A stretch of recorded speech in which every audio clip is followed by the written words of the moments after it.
Steve Teles, welcome to the podcast. Thanks for having me on. It's a pleasure to see you in a context other than a faculty meeting. Well, that's almost got to be true. Almost anything, short of being in a stress position is better than being in a faculty meeting. Ours, thankfully, are comparatively pleasant, I have to say.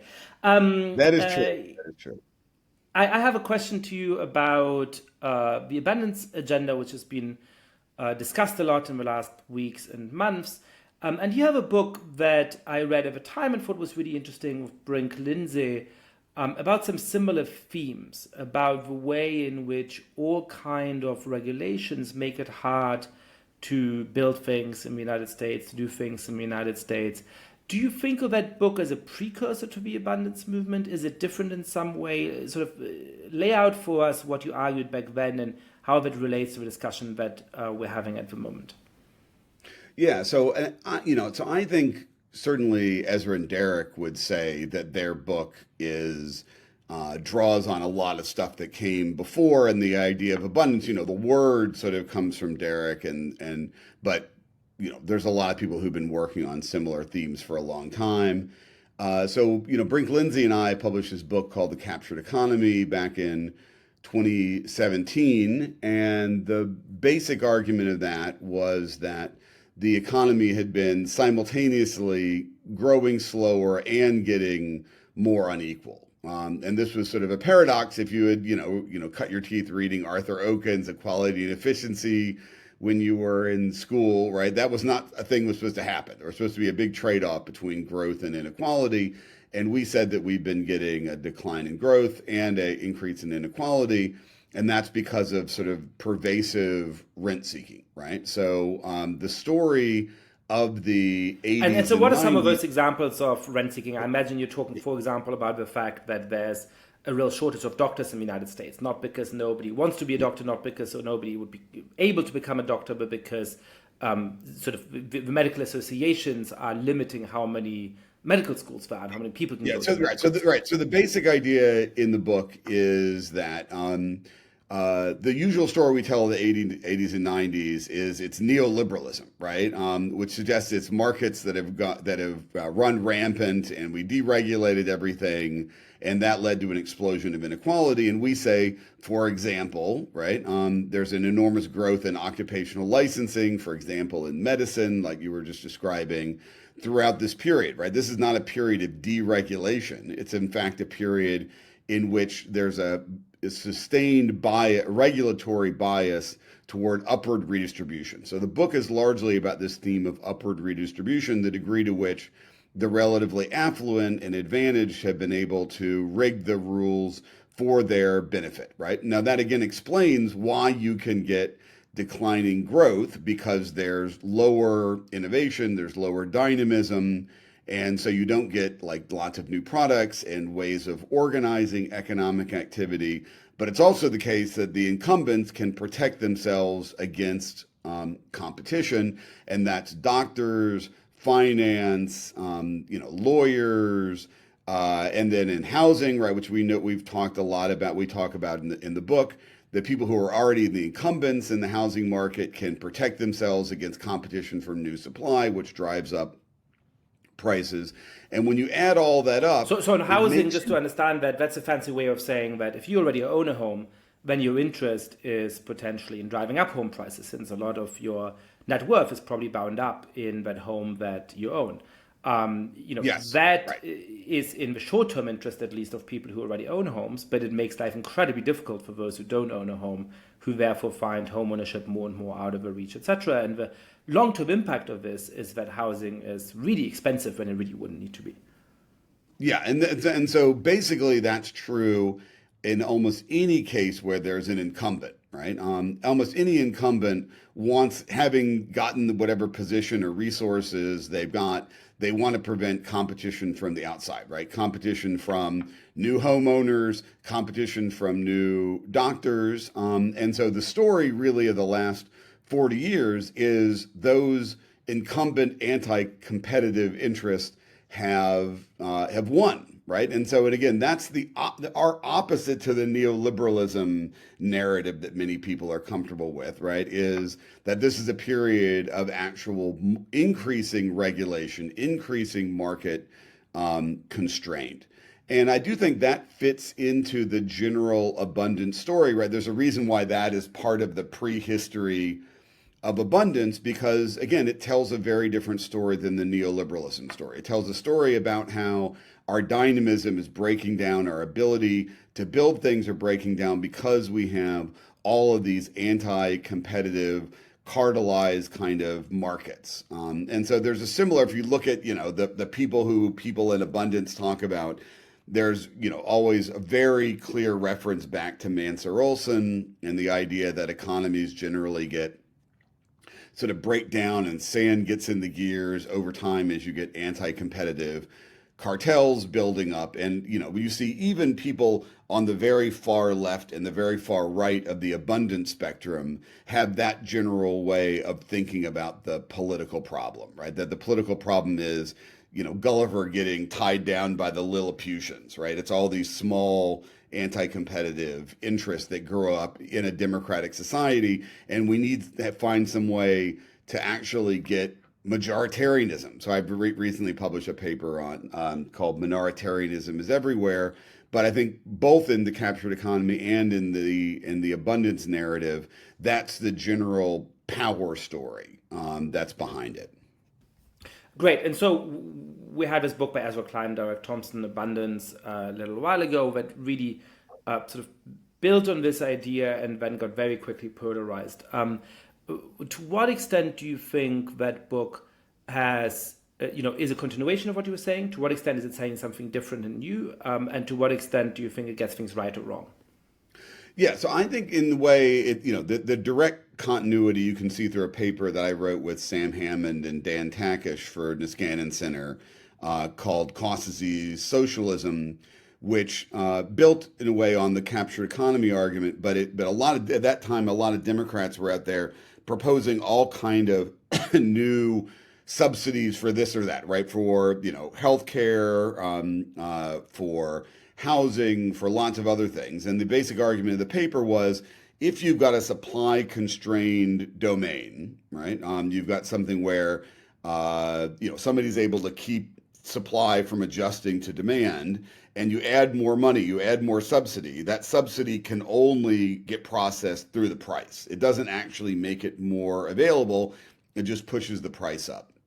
And therefore, and just to explain that intuition to people who perhaps don't have an economics background, right? I mean, imagine that there's 10 places for schools in your local area, right? Let's imagine there's no public schools in some area. There's only private schools, and there's 10 spots and 15 kids. And obviously, all the parents want to send their kids to those schools, and because there's very strong demand and limited supply, presumably those private schools are going to be able to charge enormous sums of money. Now, let's say that the government says, this is a problem, we want to fix this. It's impossible for parents to pay $50,000 a year to send their kids to school. We're going to subsidize every kid with $25,000.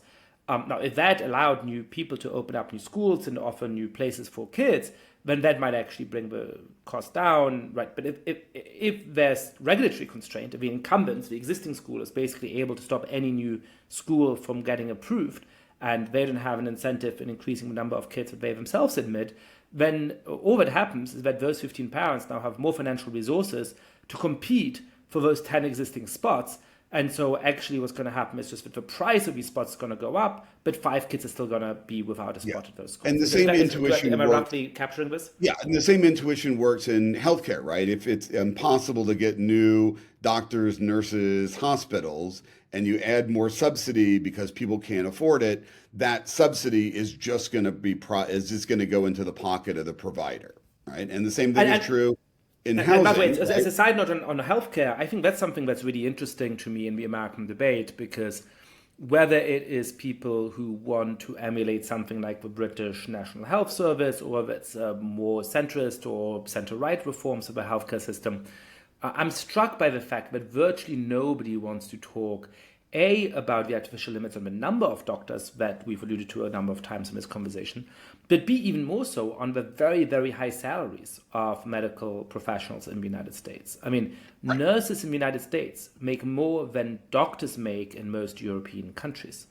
And it's just a simple question of arithmetic that if the median American household makes $60,000, $70,000 a year, and they need a certain number of hours of medical professionals intersecting with them in order to help deliver their child, in order to help diagnose their diseases, in order to perform an operation on them if they're seriously sick. If a doctor is making 500,000 and the nurse is making well north of 100,000, it's just going to be incredibly expensive or bordering on impossible for average people to pay for those services. I mean, in the end, it's just a question of kind of basic underlying arithmetic. And I'm struck by the fact that people don't talk about the marriage. Now, I know that doctor salaries, nurse salaries is not the lion's share of healthcare, but I do think that there's just an underlying problem there that people across the political spectrum aren't really willing to face head on. Yeah, and I think the thing that both captured economy and the cost disease socialism paper and abundance all have in common is the idea that, in fact, this is a problem that people across the ideological spectrum need to face. And so in the cost disease socialism paper, we argued whether you want to get to single payer or you want to get to an environment like Paul Ryan wanted, where people are paying for more of their own healthcare privately, you can't get to either one if you've got a system where the price pressure is so far up, right? With single payer, you can't get there because you'll never be able to afford it, right? Every time you put in more money in order to allow people to buy healthcare, it's just going to send the price back up, and then you're going to be in the subsidy cycle. And similarly, if the price is so high that people are constantly going to the government trying to get them to help out, then you're never going to get them to cover the healthcare themselves. And so the basic idea is you got to solve the supply problem if we want to go either left or right. And that explains to some degree the degree to which we feel stuck. We feel like we can't get anywhere, either left or right, because all these supply problems make these things immune either to the left or right categories of solutions.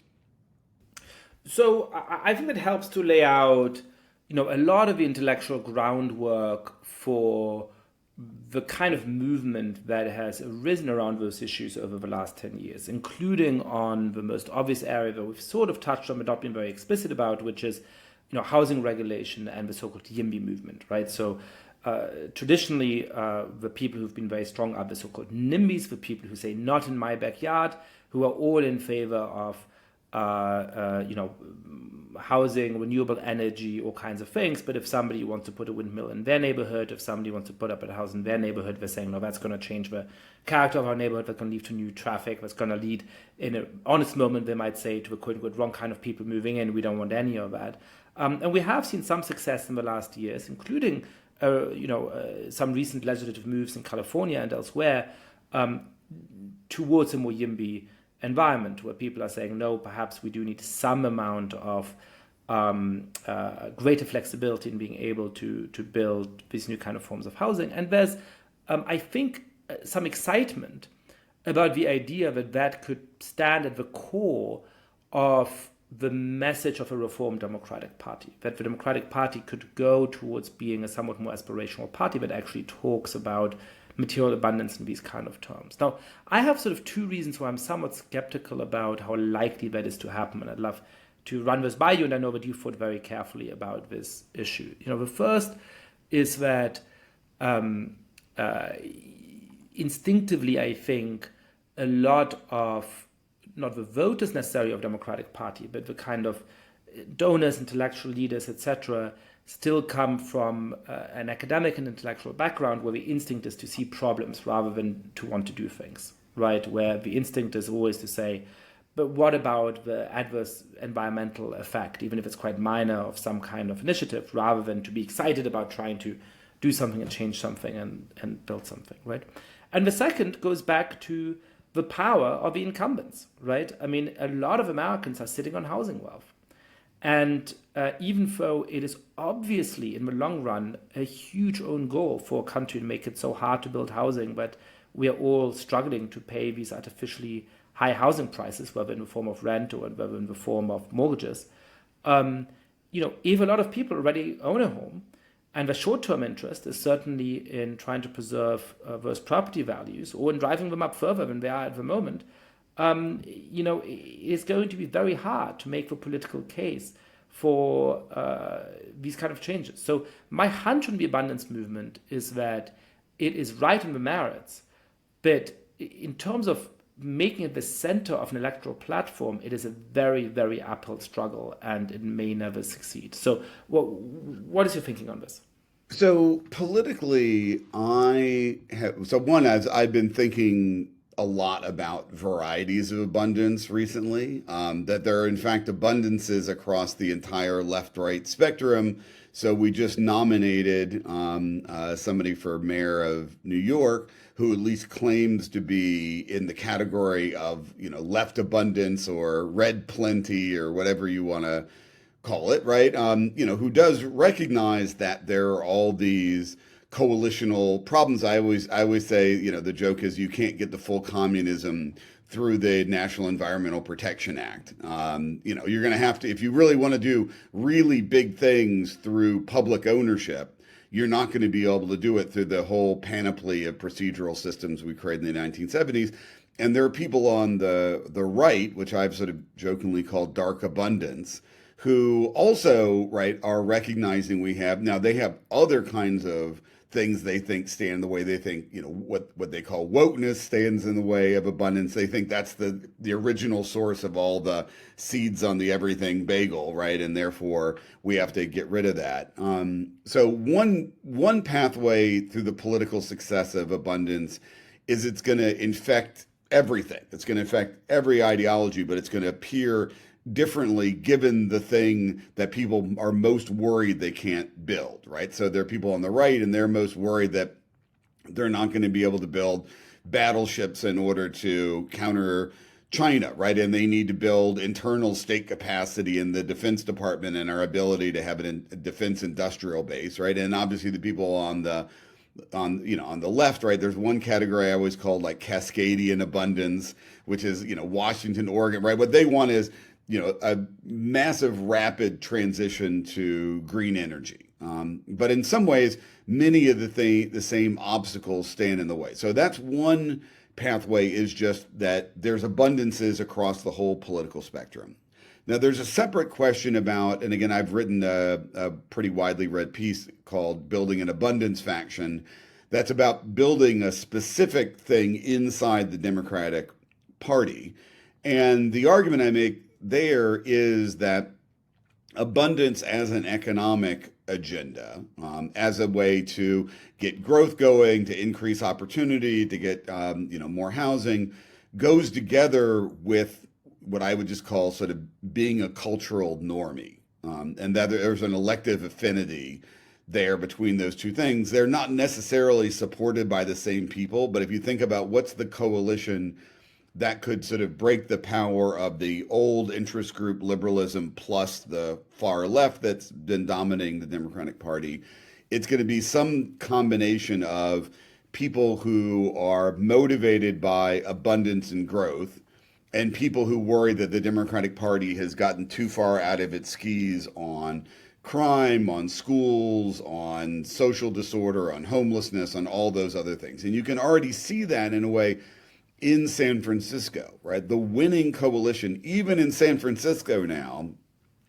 is this weird coalition of people who are abundance on housing and economic growth, and who got rid of the previous prosecutor in DA in San Francisco, Chesa Boudin, who repealed, who took out the people who were in the school board, and those things really do fit together, right? Abundance on its own has to be matched with a kind of cultural appeal that it doesn't have on its own, but I think actually fits with it politically and coalitionally. So I'm very predisposed to like this idea for a number of reasons that I'll spell out, but I also have one concern about whether I fully agree. So the first thing I agree with is that I think there's a lot of temptation by people who have focus on economic questions and who, aren't necessarily on the far left on some of these cultural issues, to say, let's just change the topic, right? What they want to do is to say, one of the reasons, for example, why left-wing social democratic parties, and to some extent the Democratic Party in the United States, are doing less well, is that they no longer really have an economic promise to their historic core electorate. So what we need to do is to have a credible story to tell about how people are going to be doing better, including perhaps some amount of redistribution. And instead of talking about those losing culture war issues, instead of addressing immigration and trans rights and all of those kinds of things, we should just change the topic and focus on those economic things. And the reason why I've long thought that that's not going to work is that you first have to assure people that you are normie, right? You first have to assure people that you are not captured by deeply unpopular and alienating ideas. And so if you change the topic... Yeah, I was just interrupt on that.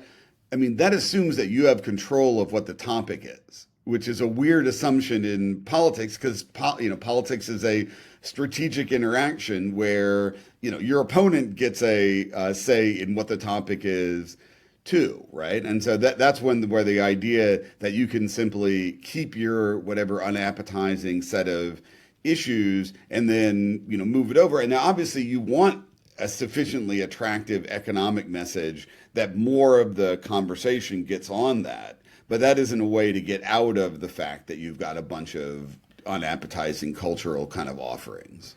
No, exactly. And that, by the way, is a subset, I think, of a form of wishful thinking that is very strong on the left, because the left is now so strongly dominated by people who have spent a lot of their lives in academia and to some extent media and so on, that, if only the New York Times reframed how it talks about some issue, or if only the New York Times never acknowledged the existence of debate about things like youth gender medicine, or if only the New York Times didn't talk about the fact that a lot of people crossed the southern border during Biden's term, these issues wouldn't be in the public debate and people like Trump wouldn't be able to exploit them. And I think that's just incredibly naive about the extent to which those kind of institutions ever controlled the agenda, and certainly about the extent to which they control the agenda in 2025. So to go back to where we're at, I agree with you that Democrats need to address those cultural things without necessarily becoming focused on them, but they need to assure people that they're addressing them. And the second point I agree with you, of course, on is that a lot of the positions with which the Democratic Party is currently associated are deeply and noxiously unpopular and are a huge problem to the Democrats being able to win elections even against people like Donald Trump. Now, here's where I think I might disagree with you, which is that sort of to what extent there is this cultural affinity between abundance people and the cultural normies, the people who are relatively tolerant, progressive on cultural issues, but who are allergic to any kind of overly academic, overly radical, extreme positions on these things. Which is to say that I think a lot of the abundance people are cultural normies, but that doesn't mean that most of the cultural normies are abundance people. I think there really are at least 3 out of those 4 quadrants. There's going to be people who are far left in culture and who are, much more defensive of the kind of regulations, the kind of sludge that is historically built up. There may not be very many people who are very culturally left and really into YIMBYism, really into abundance, etc. That seems to me like a relatively unoccupied quadrant. There definitely are going to be some normies who like economic growth, who think that we should be building more housing, who think we should be building high-speed rail, who think we should be doing all of those things. But I think there's also going to be a lot of cultural normies who, when you ask them about all kinds of issues in the cultural sphere, have pretty reasonable opinions, who are pretty tolerant and, modern people in 2025, but they're, not woke. They are quite allergic to some of that stuff. But when you ask them about building new housing in the neighborhood, their instinct is to say no. When you ask them about cutting some of that regulations, at some level of abstraction, they might say yes, but the moment that means that they might be looking at a windmill somewhere in the distance from the house, they say, this is terrible and destroying our landscape, and we absolutely don't want that. Aren't there a lot of cultural normies who are going to have a pretty strong NIMBY instinct, whether out of sort of cultural predilection or just out of material self-interest, because, for example, there already are those incumbents who own a home? So to make sense of my position on this, I think you have to understand what I call the sort of factional theory of party that underlies it, right? So the basic idea here is we've gotten used to more coherent, homogenous parties than makes sense for the United States or makes sense for any country, but especially for a country as big as the United States. I always use the example of Holland, which is not a very big country, right, but has an enormous number of parties with, representation in the legislature. They have a social democratic party, they have a far left party, they have far right parties, they have the party for animals, right, that actually has the name of an actual party that has representation in the legislature, right, and that makes sense because they have a more parliamentary style of representation. The United States has two parties. And so we have to take all that heterogeneity, more heterogeneity than they have in Holland, and somehow make it work inside of two parties. And historically, the way we've done that is our parties have been institutionally factionalized, right? That is, they've been tents in which a number of groups that are more like European parties are sort of captured, right? So you can imagine that back in the 1950s, that the Democratic Party has a union kind of faction. It's got a Southern Democratic faction. It has a Northern political machine kind of faction. And a party like that works by negotiating, right? It works by, having primaries where you figure out whose relative strength there is, and then they have to somehow come back together. So they're what I was described as frenemies, right? They're both, enemies for, who's going to have the most power in the party, and then they're friends when they're facing the other party. So my theory of abundance is not that the entire Democratic Party is going to become an abundance normie party. It's that we've already got a left DSA faction. We've already got the sort of old Coke Democratic, Joe Biden, Nancy Pelosi interest group coalition, right?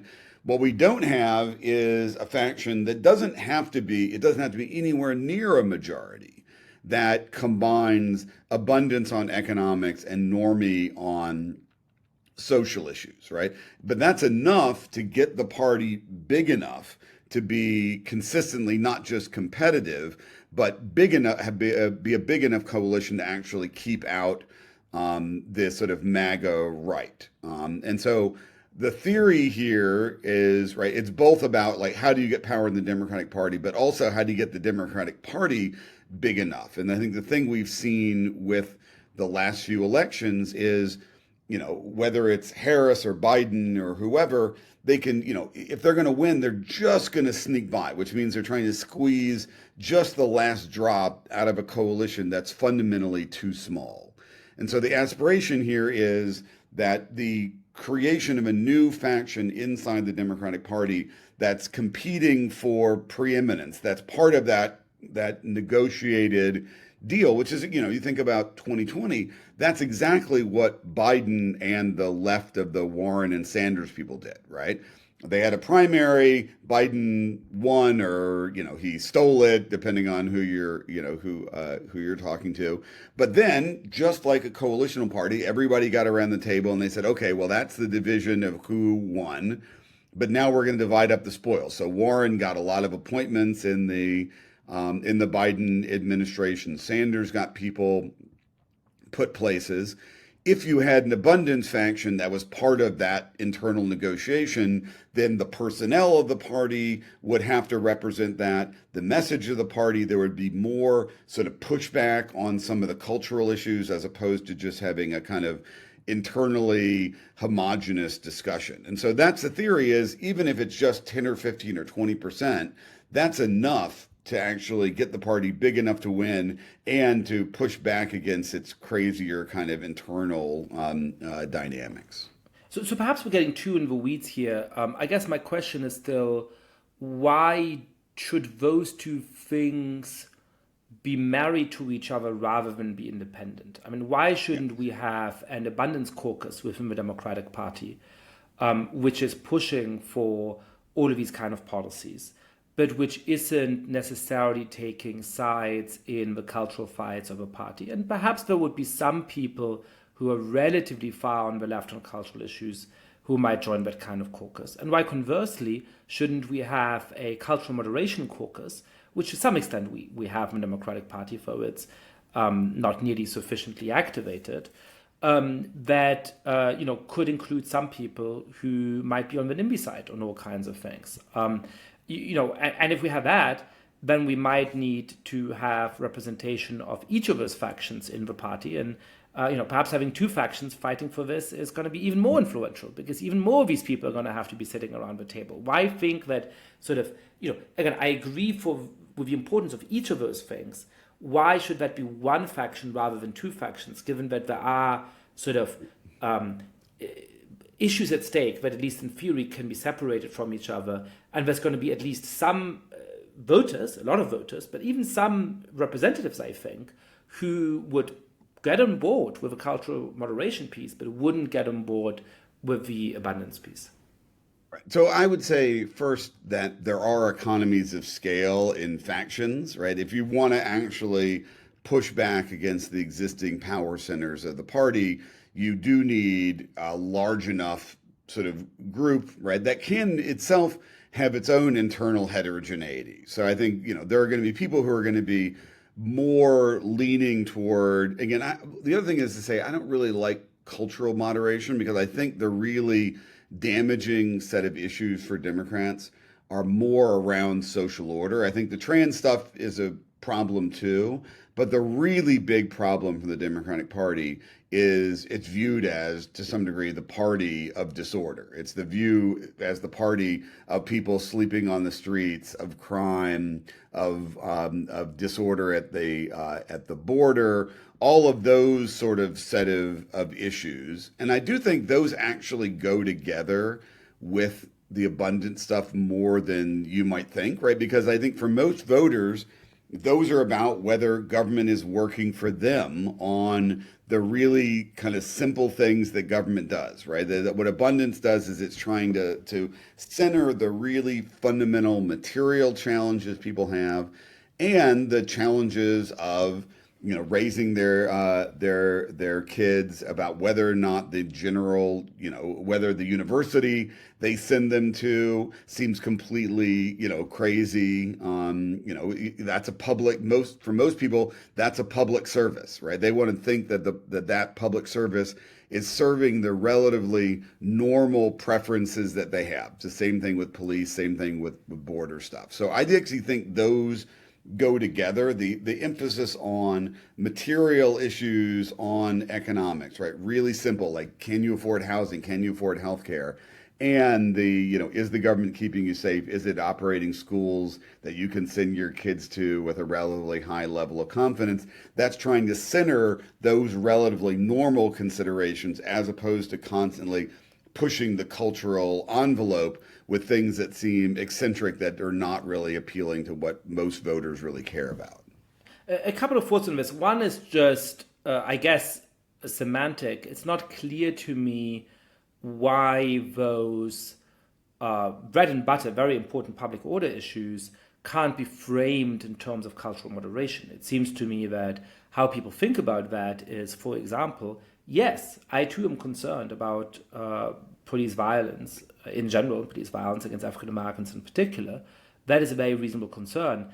If that leads you to the conclusion that we should defund the police, that is ridiculous. That is a form of extremism, right? I am a cultural moderate. I think that is way out there. Yes, I think that we should treat immigrants humanely, and that dreamers, for example, deserve a road to citizenship. But if the Biden administration puts in place policies that lead to a huge surge of people coming across the border, that is a form of extremism driven by a set of cultural values that I strongly disagree with. I'm a cultural moderate. I don't like that kind of cultural extremism. So the first point is, why is it that you only seem to want to apply the term of cultural moderation to topics which, if you listen to somebody like Sarah Longwell and her podcast and focus groups, I think is also very important to a lot of voters.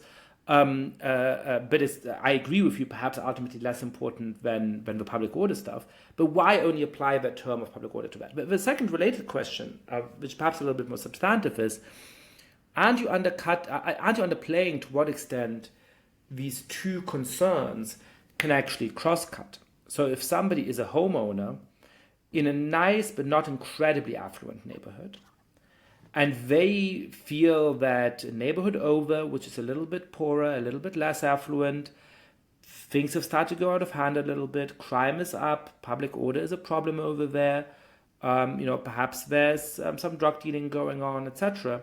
And you're coming in with an abundance agenda, which again, I on the substance think is absolutely right in saying we're going to upzone your neighborhood, there's going to be new people coming in. That person who might be a complete cultural normie is going to say, hang on a second, my worry here is that we're going to bring the disorder to this neighborhood. That is precisely why, right, this idea of we don't want the character of a neighborhood to change is such a dog whistle in those kind of contexts. That comes sometimes from I think in the long run counterproductive, I think sometimes perhaps short-sighted, but ultimately, in some ways understandable, concern about those kind of public order issues.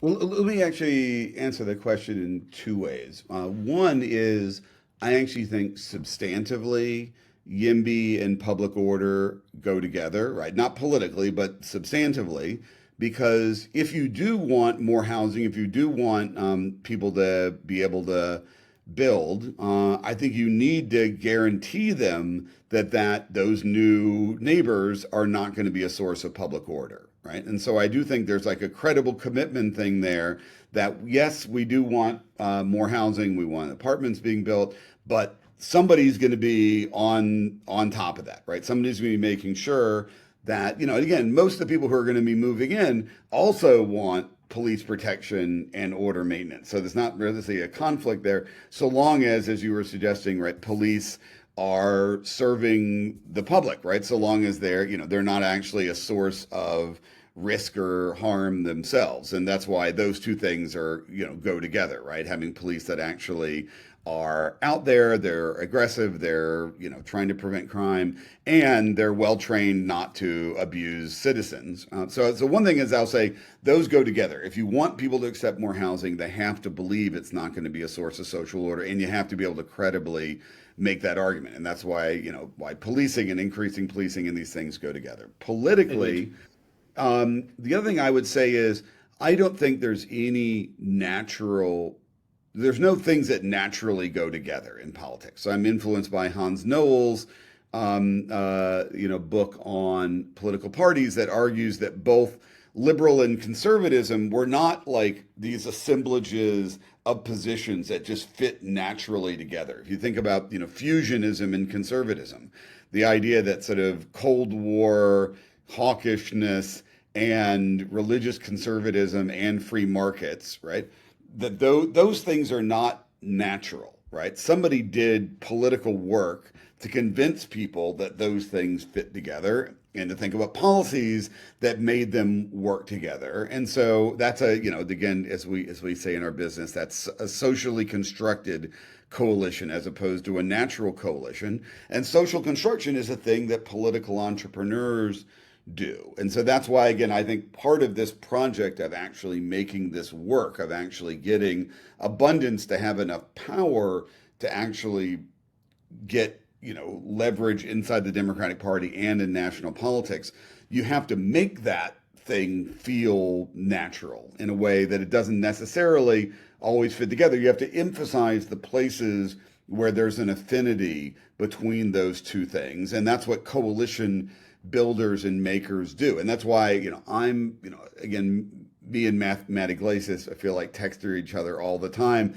about how people don't get this connection, right? They think you can do abundance and still have a lot of weird, exotic cultural politics. But if you really want to make this a power center over long periods of time, somebody has to make that affinity. Part of that is also pulling people from the sidelines of politics. It's not changing the minds of the previously mobilized, but a lot of normies are simply turned off by a politics that's dominated by the kinds of issues we're talking about. And this is even true in universities, elite universities, right? If you think about the way that politics happens somewhere like Hopkins, where we both teach, there's a lot of normies out there, right? 75% of our campus are STEM majors, right? Who kind of often think that the political categories that are shaped by the people in the rest of the universities are just weird and don't speak to them, right? But a lot of those people, especially engineers, have a vocation of making stuff, right? You could politicize that if you wanted, and that would change the mix of people who are involved in politics. Just to go back to the housing thing, even the housing thing is more complicated because if you think about a lot of the YIMBY issues, yes, if you're going to build like more housing down the street and that increases supply, well, maybe that decreases the value of your own home. If you increase the possibility that you can subdivide your house, right, or build an ADU in the backyard, then deregulating actually increases the value of your house, right? Because now you can actually, subdivide it into two properties that are worth more than just one single family house are. So again, this is another one where I think there are ways to appeal even to incumbents in the housing market. But somebody has to do that work. You can't simply just deny that there's a potential problem there. Some political entrepreneur has to be creating policies that address that potential conflict and then find ways to bring those people into a coalition with other people they may agree on other stuff. I think you're pretty convincing on that. I'll just say one more thing to put a pin on this conversation, which is that, there's always a tendency to think that the set of policies one favors are also the set of policies that are going to be electorally popular. In primary elections, people nearly always believe that the candidate that they favor on substantive and normative grounds is also going to be the candidate who's most likely to win the general election. And I think that often isn't the case. And one of the areas where, for me, my instincts go furthest apart is some of this abundance stuff. It seems to me that for the well-being of Americans and for people in other countries that have their own problems of abundance as well, including I'm currently in Europe during a heat wave. The strange European idea that it's perfectly fine for the environment to heat your house to your content in the winter, but if you air condition any building in the summer, then somehow the globe's environment is going to explode.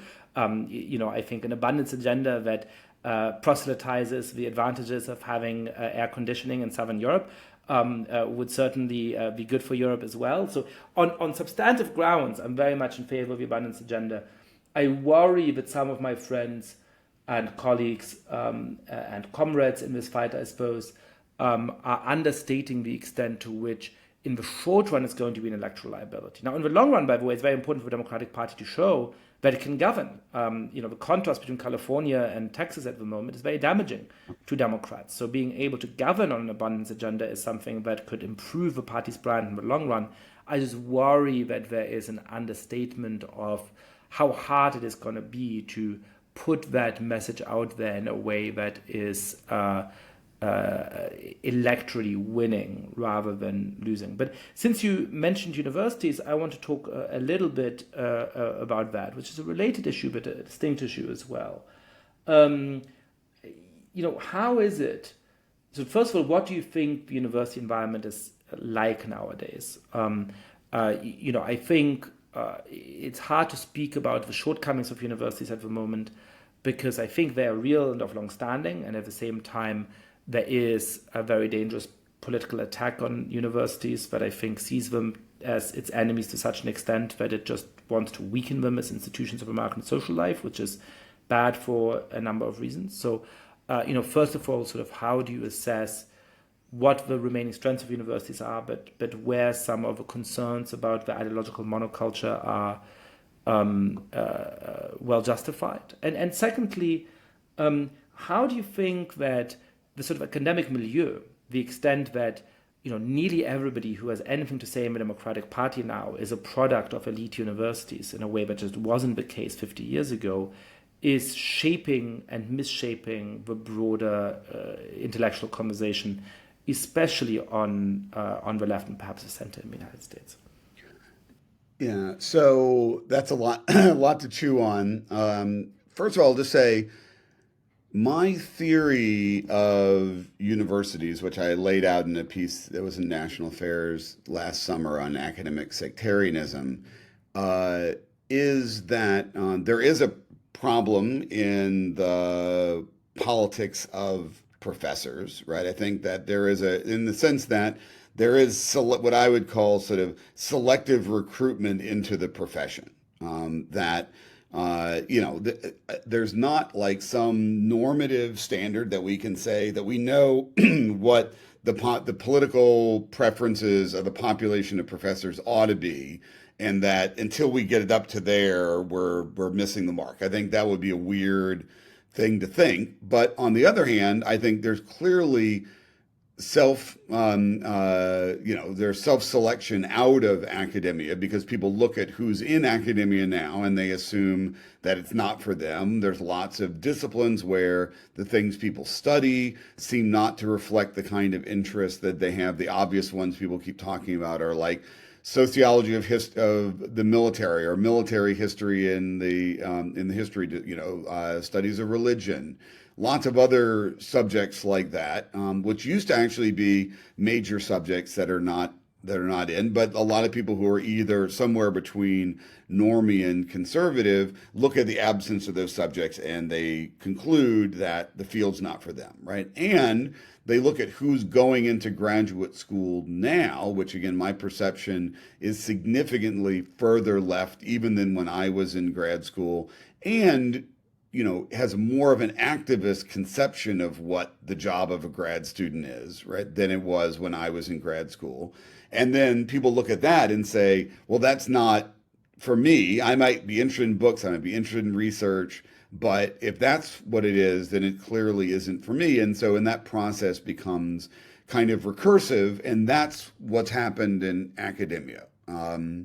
And that's a problem, I think, for society. It's a problem for research because research, needs internal conflict. It needs people asking questions about the footnotes, rerunning the model, doing all that in a way that you really need motivated cognition for, right? That is, doing good scholarship doesn't come out of people being neutral. It comes out of the process of people having motivation, having ideological motivation to go and do all the checking and push people on assumptions and everything else. So that's my theory of what's wrong with academia. I don't think, so I think we should try and work on all that so that academia serves its own ends better, so that universities are better for students, they produce better research. I do not believe in any way that's going to prevent what this current administration is doing, right? I think, Johns Hopkins, our university, has had a president who's been as far out on these issues as anybody, right? Who's been, we've created a partnership with AEI. We're building a new school of government that I'm sitting in right now that is going to have ideological diversity as a founding value.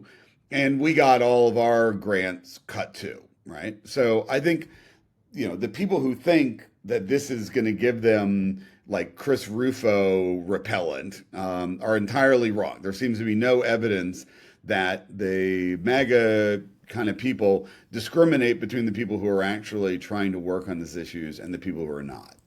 Well, I largely agree with that, but just to say first that thankfully, so far as I understand, Johns Hopkins has not so far been in the direct firing line of the administration in the way that Harvard and Columbia has been. So Johns Hopkins has lost a lot of funding because Hopkins is very good at getting federal funding because it's excellent in STEM and other things.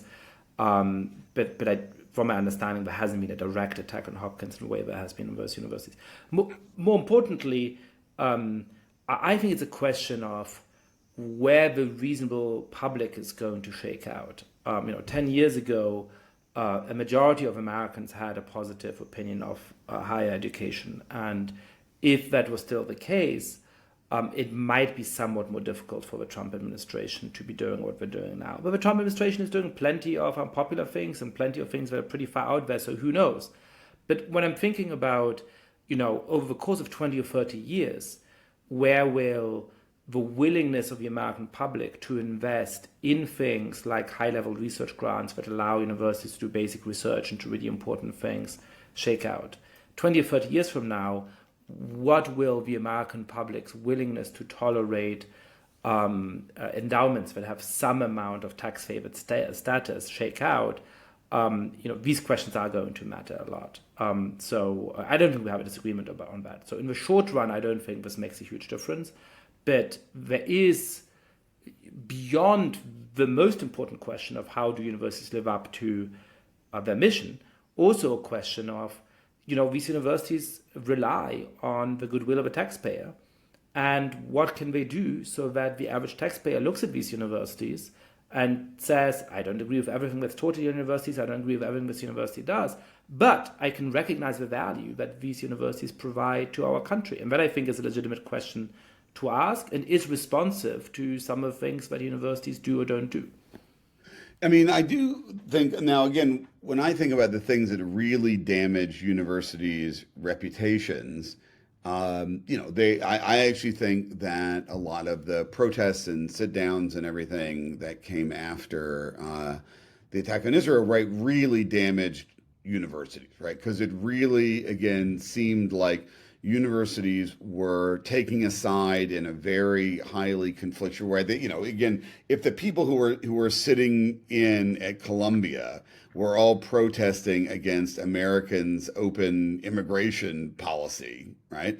And they, again, those people have, as far as I can tell, a lot of camping equipment and guns, right? If that was them, right, universities would not have been treating them the way they were treating protesters against Israel's policy in Gaza, right? I think people saw that, right? And again, this goes back to my point about order. A large percentage of Americans just don't like social disorder, right? And that got read as universities allowing, right, social disorder being, and again, this has happened all over universities. And you go back to the 1960s, Ronald Reagan ran, largely on the mess in Berkeley, and by the mess in Berkeley, he meant protests. I actually think there's a question that we need to be answering about whether we even think protest is a natural thing to be part of the package of the things we do in universities. And this is one of my most far out positions is I think there's, we sort of assume that this was part of the all-American university experience in the same way that, sports and fraternities are, that, protest is also part of that package. And I think just like I actually think maybe we need to rethink how much sports and fraternities are part of our university experience. I think there's a real question of whether protest inevitably in a residential learning environment has a kind of menacing quality. And it's also not the thing we're supposed to be doing. The thing we're supposed to be doing is learning how to argue with each other and discuss with each other. And protesting is actually just something different. And so I do kind of wonder whether one of the responses to universities should not just be getting more ideological diversity, but it should also be returning in some ways back to our knitting, which is reading, sitting together, discussing, rather than all these other things we've added on to the university experience. What about the sort of flip side of a question I posed earlier, which is how is the university shaping the leaders of the most important institutions in the United States? And part of it is the Democratic Party and the broader landscape of the quote-unquote groups that were much discussed after the 2024 elections that have such influence over the kind of policy positions that American academics now take. But part of it is a broader sense that I have, which is that much more so than in Europe, by the way, the most important institutions in the United States, from the universities themselves to the Democratic Party to some corporations to many nonprofit organizations, to a lot of media, are just, inundated in a very homogeneous worldview, which is the worldview of the campus university. How do you think that what impacts does that have on trust in American public institutions? And how does that lead and contribute to the kind of minoritarianism that you've diagnosed as one of the interesting features of American life at the moment? Yeah, so this is one where I actually think that people like me need to look in the mirror, not ask institutions to go and solve our problem for us. This goes back again to what I think of as the abundance faction stuff, right? That is both, abundance people, cultural moderates in universities, but also in other professional domains like you're talking about. We need to organize, right? To the degree to which the campus left and the left in other professions has gotten power, it is because they did the work, right? They actually had the meetings and created capacity for collective action in order to actually get power. So if you look in universities, they do organize, right? Whenever there's a new position, they organize to get the position designed the way they want. Right. Whereas moderates and abundancy type people, or just what we would just call liberals in universities, mostly don't. Right. We have a kind of very atomized conception of the academic vocation that our job is just to speak for ourselves, that it's inappropriate to act in a collective form inside of an institution in a way that the campus left does not. They have it entirely social movement-y collective action theory of what appropriate academic life is. And so I think unless we organize that way, we create kind of, in a way, factions inside even universities that are also lobbying the university presidents and the provost, that, the natural tendency of these institutions is going to always go to the left. And it's going to go to the left mainly because those are the ones who are the squeaky wheel. Those are the ones who are actually constantly putting pressure on the university. People like us need to put pressure on the university internally as well. And so that's sort of my diagnosis. And that's why I think, it's good if we had student chapters of people who were moderate and abundant, right? So that they're actually making an ass too, that the faculty who are affiliated like that need to organize. That is, I think too often we look for institutional solutions where we ought to be looking in the mirror and thinking about how we can actually organize to get more power in our domains itself. And that's, I would say, people like you and me, right, need to be organizing to actually get power. That is not, there's not something inherently like ritually impure about doing that, at least given the status quo, right? If we don't organize and we stay atomized, right, then people who actually don't share our values are going to get more power in our institutions. So this speaks to the last topic that I really wanted to delve into with you. How do intellectual movements, how do movements that try to put forward certain kinds of political values actually gain influence and power in the world? Some of your early work has been about the conservative legal movement and what it did to go from having very little influence over the national conversation and certainly very little influence over the highest courts in the country at that time to, at this point, dominating the Supreme Court. What is it that the conservative movement more broadly got right in terms of investing in ideas and investing in intellectual movement that ended up having huge downstream political effects? And what can we learn from that? Yeah, actually, I think I had not actually thought of it quite in that way, but I do think there's relevance for the kind of things that people in the abundance kind of movement are doing. That part of what we are going to be is also a kind of professional insurgency in the way that conservatives were a professional insurgency. So the Federalist Society, the thing they were trying to figure out is that they were, in law schools, in the legal profession. How could they get power over institutions that were mostly controlled by their adversaries? Elections on their own aren't capable of changing that, right? So Republicans could win all the elections they wanted, but that didn't necessarily shift the balance of power inside of professional domains. And one is, right, that work takes a very long time. So the Federalist Society, it took decades before there was really a majority on the Supreme Court that had been, to a large degree, trained up through the Federalist Society. Even John Roberts really comes in before the Federalist Society was a major force in law schools. And so I think there's a lesson for people, again, for people like us, that just making arguments, that just, going on podcast, which is great, and everybody should be podcasting constantly, just all the time. But one thing we should be doing through things like podcasting is finding the people who are like us. And that's the thing I found really inspiring when I went back and looked at conservatism in the 50s and 60s, is they spent all this time just trying to find out who are the other people who felt and thought like them, right? And creating, this is a period when everybody did that by sending letters, right? They were like, I heard that somebody told me that they'd met you and, I think that you should be part of our thing, right? We need that same kind of basically evangelical energy in the space that we're in, right? That we need, generally, unfortunately, whether it's, we call them moderates or whatever, right? That does not usually go with a kind of evangelical attitude, right? Where we're constantly trying to pull people in, trying to create new institutions for them to engage in collective action.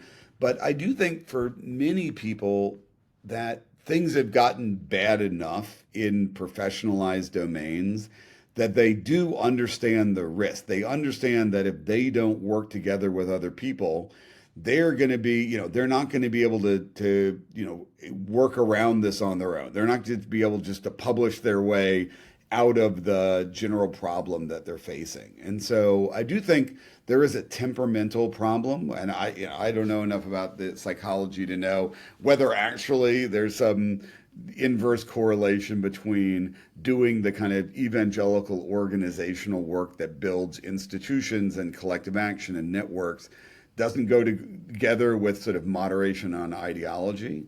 But I think that's the kind of work that people really need to do. And that's the kind of work that donors need to be able to fund. That's the other problem, is a lot of moderate donors tend not to want to fund organizational mobilization over long periods of time, right? They care about children's dental health or something, and they want to pass a bill on that particular thing. But what that means is they're really not building power. And so I guess the last thing I'd say is there's definitely a discourse of building power on the left and on the right. And traditionally there has not been in the center. And I think we need to be able to think in systematic ways and draw on the things that people on the left and right have actually learned about building power closer to the center.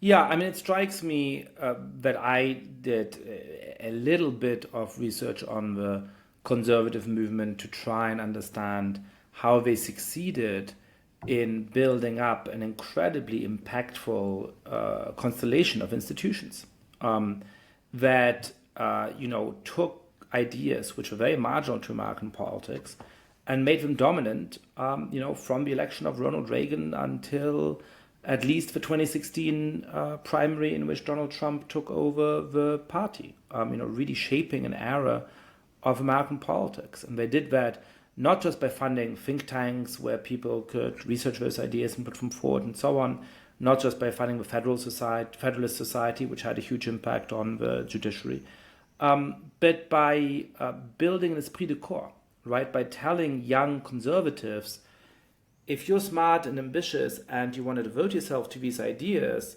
we're going to have your back, right? At every stage, there's going to be an institution for you. There's going to be a fellowship for you. There's going to be cool people for you to hang out with. There is a path.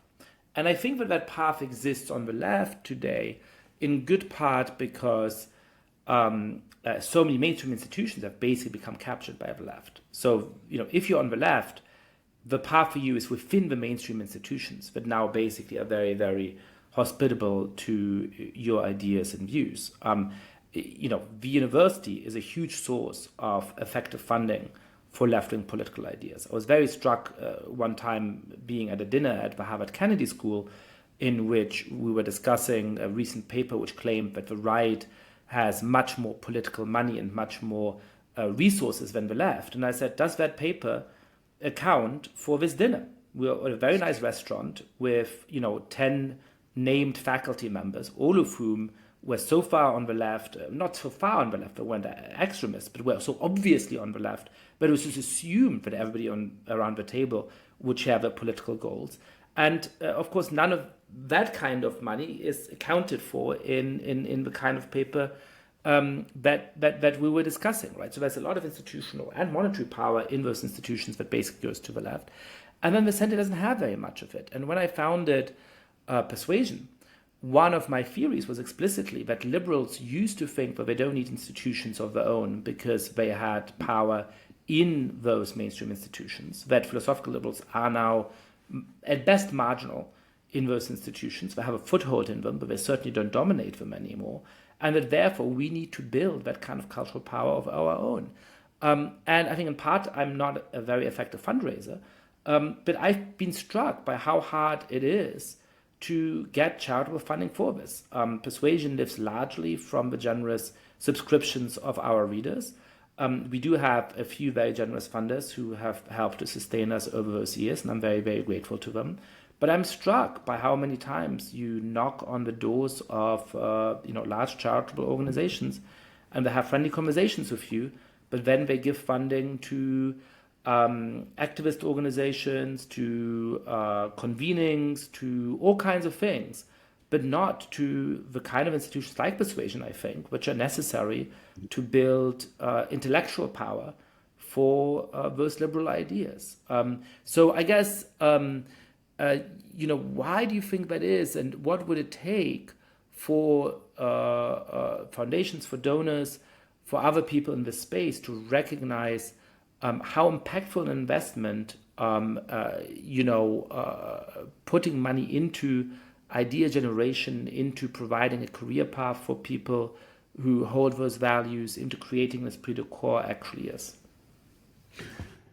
Yeah, so I definitely think that it's a problem that what I think we'll just call generally liberal-minded donors don't think that supporting institutions that are liberal is consistent with their philanthropic kind of mission. In a way that conservatives definitely did. They thought, yeah, like we're going to create think tanks and other kinds of organizations that all build on, again, especially with students, right? Again, when you talk to any conservative, they say the easiest thing to get conservative money out of donors on is anything with students. And that's partially because they think universities are so bad and they're afraid that their own kids are going to get like their minds poisoned by the university. So like anything that gets like free market or whatever ideas in front of the kids is good. Liberals mostly haven't thought in those terms. And again, I think your theory is actually right. I've talked to a number of people who said, when they started their academic career, their assumption was that, of course you would make the dean and the provost, you would have like a normie liberal running those, because obviously you wouldn't put them in charge, right? That would be crazy, them being the left, right? And again, I think a lot of liberals now are having to sort of dust off their entrepreneurial kind of skill set because they were so used to just operating these large bureaucratic institutions. And so part of this, I think, is on both sides of the transaction, right? Liberals need to have gotten to get better at being entrepreneurial and creating new institutions, magazines, think tanks, all these other things. And the Scannon is part of that, where I'm affiliated, Institute for Progress. There's a bunch of those things that I think are starting to come out.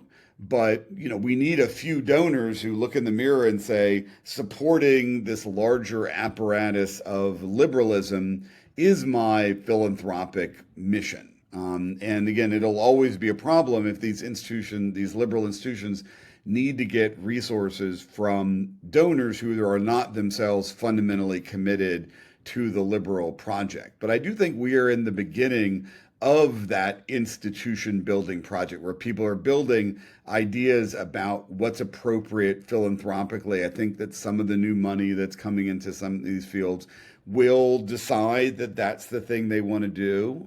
We'll see, in the next few years, whether, the abundance is the way that some of that liberal project will get built. I'm fairly optimistic that in fact that a lot of people, right, are being inspired by it, and I do think the Abundance Project is a fundamentally liberal project. And if it's possible to actually inspire people to do institution building, then that is the way in which resources for liberalism and a spirit of organizational entrepreneurship is going to make that, the kind of thing that you're doing more possible. There'll be a larger universe of things like that.